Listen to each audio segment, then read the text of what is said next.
Hello friends, welcome to AH times. Friends, మన యొక్క AP రాష్ట్ర వ్యాప్తంగా రేపటి నుండి ఆధార్ కార్డులు ఉన్న వారికి సంబంధించి అదిరిపోయేటటువంటి శుభవార్తను అయితే విడుదల చేశారు.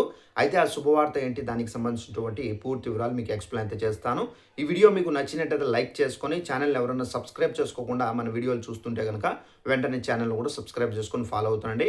అయితే దీనికి సంబంధించి మనకు ఇప్పుడిప్పుడే ఒక నోటిఫికేషన్ అయితే వచ్చిందండి.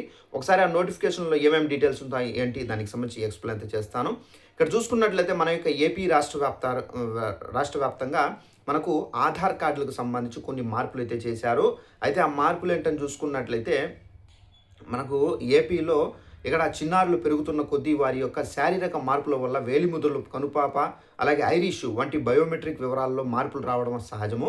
అయితే అందుకే డేటా ఖచ్చితత్వం కోసం ఈ అప్డేట్ అనేది తప్పనిసరిగా అయితే తీసుకొచ్చారు.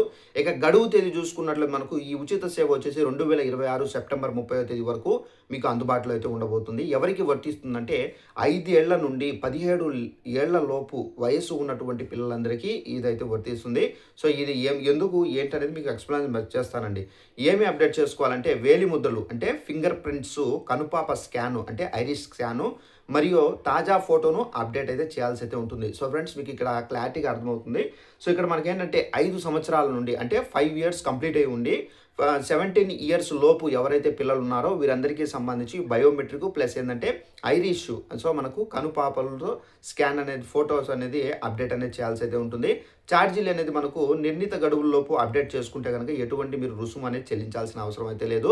అయితే ఇక్కడ ఆధార్ వివరాలు సకాలంలో అప్డేట్ చేసుకోకపోతే భవిష్యత్తులో పలు సమస్యలు ఎదుర్కొనే అవకాశం అయితే ఉందని చెప్పేసి కూడా ఇక్కడ మనకు ఉడాయ్ అయితే క్లారిటీగా అయితే అప్డేట్ విడుదల చేశారు. ఇక ప్రభుత్వ పథకాలకు సంబంధించి కానివచ్చు, స్కాలర్షిప్స్ కానివచ్చు, గుర్తింపు సేవలు కానివచ్చు, అనగా ప్రభుత్వ పథకాలకు సంబంధించి మనకి ఏంటంటే మనకు ఆధారిత ప్రభుత్వ పథకాల ప్రయోజనం పొందడంలో అంతరాయం అయితే ఏర్పడుతుంది. ఫర్ ఎగ్జాంపుల్, పిల్లలకు మీరు చేసుకోకపోతే కనుక తప్పనిసరిగా మీకు ఏంటంటే ఈ తల్లికి వందనం అని చెప్పేసి 15,000 రూపాయలు అయితే వేస్తారు కదా. 15,000 కాదు, 13,000 రూపాయలు, అంటే టోటల్గా 15,000 రూపాయలు విడుదల చేస్తారు. బట్ ఏంటంటే 2,000 రూపీస్ స్కూల్కి పే చేయాలి. సో మిగిలినటువంటి 13,000 రూపాయలు పిల్లవారు తల్లి అనేది రిసీవ్ చేసుకుంటారు. సో ఈ పథకానికి సంబంధించి అప్డేట్ అనేది కంపల్సరీగా చేసుకోవాలి. సో ఈ అప్డేట్ అనేది మీరు చేసుకోవాల్సి అయితే ఉంటుందండి. ఇక గుర్తింపు సేవలు కానివచ్చు, సో ఇవన్నీ మీరు చేసుకోవాల్సి అయితే ఉంటుంది. సో ఆధార్ కార్డులు ఉన్నటువంటి పిల్లలు ఎవరైతే ఉన్నారో, అంటే 5 ఇయర్స్ కంప్లీట్ అయ్యి 17 ఇయర్స్ లోపల ఎవరైతే పిల్లలు అయితే ఉన్నారో అలాంటి వాళ్ళందరూ తప్పనిసరిగా ఏంటంటే సెప్టెంబర్ 30వ తేదీ 2026 వరకు మీరు ఈ అప్డేట్ అనేది చేసుకోవాల్సి అయితే ఉంటుందండి. సో ఇదండి ఇన్ఫర్మేషన్. ఈ వీడియో మీకు నచ్చినట్టయితే లైక్ చేసుకోండి. ఇది చాలా వాల్యుబుల్ ఇన్ఫర్మేషన్ కాబట్టి తప్పనిసరిగా మీ ఫ్యామిలీ అండ్ ఫ్రెండ్స్ కూడా అయితే షేర్ చేసి ఈ ఇన్ఫర్మేషన్ మీకు తెలియజేయండి. సో ఇదండి information. Thanks for watching this video. All the best.